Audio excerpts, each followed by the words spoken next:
Türkiye Devleti'ne 2025-2026 okuw ýyluna gelen ýaş taliplerimizin iň köp sorayan soraglarynyň biri de elbetde denklik belgesi. Denklik belgesi barada size giňişleýän we dogry maglumat bermekçi. Ilym we bilimiň adresi Alazim Danışmanlykdan Avukat Murat Bermanow.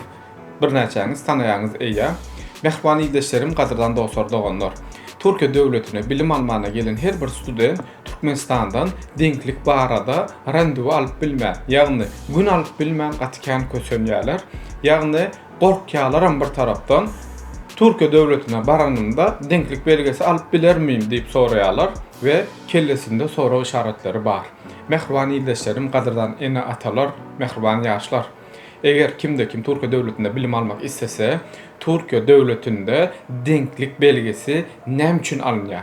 Birinci sorag, ikinci soragym kime bermeli, kim soraýar? Indi näme üçin gerekligi hakynda size şu videomda aýtýaryn. Mehrbany ýerdeşlerim, denklik belgesi sizin attestadyňyzyň Türkiýede deňdir manysyny beren belgedir. Ýagny siz Türkiye Devleti'nde okuwa yerleşýäňiz, okuwa yerleşende sizin attestadyňyzyň Türkiýede denklik belgesini, denklik manysyny berýän belgedir.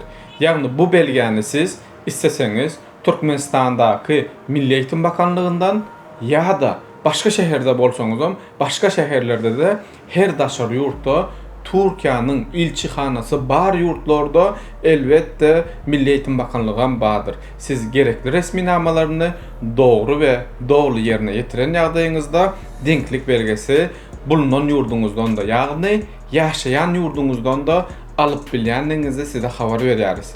Ýene de mundan başga bir näçe soraglaryňyz ýüze çyksa kommentariýada belläň. Ilym we bilimiň adresi Alazim Danışmanlyk size iň dogry maglumatlar bermäne dowam etýär.